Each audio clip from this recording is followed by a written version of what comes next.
Muhammad lahir pada tanggal 20 April tahun 571 Masehi, pada saat pasukan bergajah Abraha dihancurkan burung-burung ketika mereka datang untuk menyerang Ka'bah. Ka'bah adalah tempat di mana Nabi Muhammad dibesarkan dan diasuh. Sebuah tempat suci yang dibangun Nabi Ibrahim yang merupakan nenek moyang Nabi Muhammad. Ayahnya Abdullah wafat saat dia masih berada di dalam kandungan. Muhammad kemudian disusui oleh Halimatul Sa'diyah di desa Banu Sya'ad. Ibunya meninggal ketika dia masih berumur 6 tahun.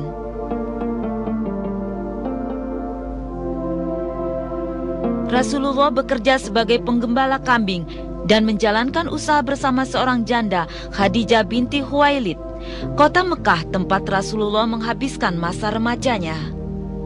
Di kota ini dia baru berusia 25 tahun ketika menikahi Khadijah yang kala itu usianya telah 40 tahun.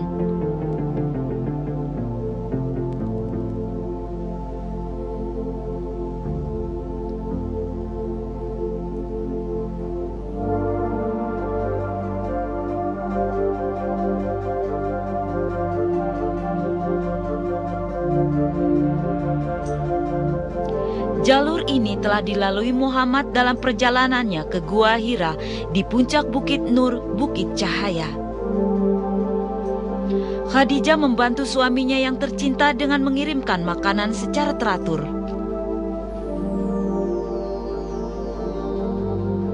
Disinilah Rasulullah menetap seperti yang dilakukan pendahulunya Nabi Ibrahim. Rasulullah marah pada kerusakan akhlak yang menimpa umatnya, yaitu mereka yang masih tetap menyembah berhala.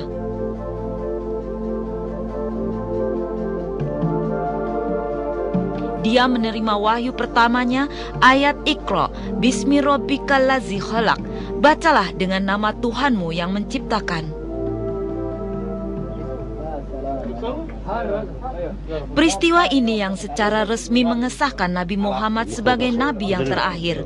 Kisah ini terjadi pada tanggal 12 Ramadan atau 6 Agustus abad ke-6 Masehi. Dia kemudian memulai misinya melanjutkan pengajaran yang dilakukan nabi-nabi sebelumnya. Pengajaran itu semula dilakukan secara diam-diam. Setelah 3 tahun barulah pengajaran tentang agama Islam dilakukan secara terbuka.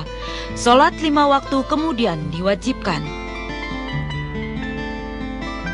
Inilah kota Mekah yang menjadi saksi Nabi Muhammad dan pengikutnya mendapat tantangan dari suku Quraisy yang dipimpin Abu Sufyan dan Abu Jahal. Karena sikap menentang tersebut, hanya 70 penduduk kota Mekah yang memeluk Islam dalam waktu 10 tahun setelah Rasul melakukan syiar. Allah memerintahkan kaum muslim untuk pindah ke Madinah. Rasulullah dan pengikut terdekatnya Abu Bakar As-Siddiq pergi ke Madinah pada tanggal 20 Juni 622 Masehi. Persekongkolan untuk membunuh Nabi tetap berlanjut, meski ketika Muhammad dan Abu Bakar tiba di Gua Syur. Namun Rasulullah berusaha menyelamatkan diri dan melanjutkan perjalanan dengan menggunakan jalur lain. Setelah 8 hari Rasulullah tiba di perbatasan Madinah, kedatangannya disambut dengan baik. Muhammad singgah sebentar di Kuba, kira-kira 15 km dari Madinah. Beliau menolong masyarakat di sana untuk membangun masjid pertama dalam sejarah Islam, Masjid Kuba. Rasul tinggal di sini selama 4 hari. Tujuan selanjutnya adalah Masjid Al-Jumu'ah. Inilah masjid di mana Rasul dan para pengikutnya melaksanakan sholat Jumat yang pertama. Setelah wahyu mengenai hal itu diturunkan kepadanya di sini. Masjid ini berlokasi di halaman rumah Banu Salim bin Auf. Masjid Nabawi sekarang menjadi simbol Madinah. Kota inilah yang menjadi tujuan akhir Rasulullah. Masjid ini yang bergabung dengan rumah Banu Salim bin Auf ini dibangun secara gotong royong di atas sebidang tanah yang dibeli oleh Rasulullah. Di masjid inilah panggilan untuk sholat azan diperkenalkan. Bilal bin Rabah diberi kehormatan untuk menjadi orang pertama yang mengumandangkan azan. Di tempat inilah Rasul menjadi imam sholat 5 waktu dan memberikan ajaran-ajaran Islam kepada kaum muslim. Rasulullah juga mempersatukan orang-orang yang datang dari Mekah, kaum muhajirin dan penduduk setempat, kaum Ansyar. Dengan demikian Islam terbentuk dengan Rasulullah sebagai pemimpinnya. Setiap gerakan dan aktivitas Rasulullah dicatat dan diingat oleh para sahabatnya. Dari sinilah wahyu-wahyu dan perkataan Nabi disusun ke dalam Al-Quran dan Al-Hadis. Harta benda yang ditinggalkan Nabi untuk membimbing mereka dalam kehidupan sehari-hari.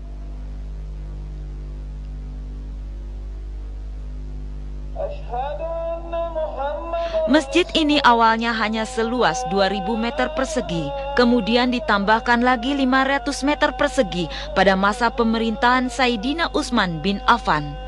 Saat ini di bawah pemerintahan Raja Fat, luasnya mencapai 400.000 meter persegi yang mampu menampung hingga 1 juta orang jemaah sekaligus. Rumah dan makam Rasulullah terletak di dalam masjid.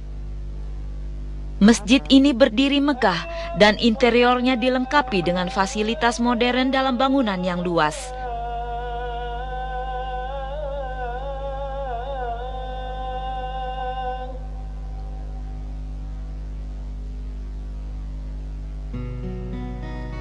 Di Madinah, Rasul menandatangani sejumlah perjanjian dengan Yahudi di bawah perjanjian Madinah. Inilah Masjid Qiblatain. Rasulullah menerima wahyu untuk merubah kembali arah kiblat orang muslim dari Yerusalem ke Ka'bah. Wahyu ini diturunkan setelah kaum muslim bersolat menghadap Yerusalem selama 16 tahun. Rasulullah menerima wahyu ketika menjalankan solat zuhur. 2 rakaat pertama, dia dan jamaahnya menghadap Yerusalem, dan 2 rakaat terakhir mereka bersolat menghadap Baitul Haram. Sejak saat itu, masjid ini dinamakan Masjid Qiblatain, yang berarti masjid dengan 2 kiblat. Masjid ini terletak di desa Bani Sulaiman. Peristiwa ini terjadi pada hari Senin, tanggal 15 Sa'ban tahun 2 Hijriah.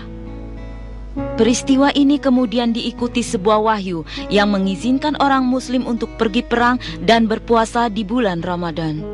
Perpindahan dari Mekah ke Madinah telah memperkuat Islam secara mengagumkan.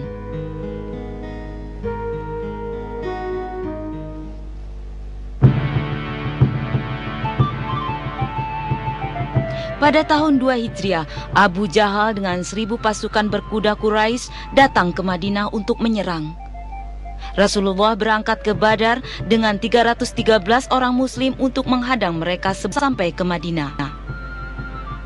Peristiwa ini terjadi saat bulan puasa di tahun kedua Hijriah. Kaum muslim lebih dahulu tiba di Badar. Keesokan harinya, mereka berkumpul di depan sebuah oase.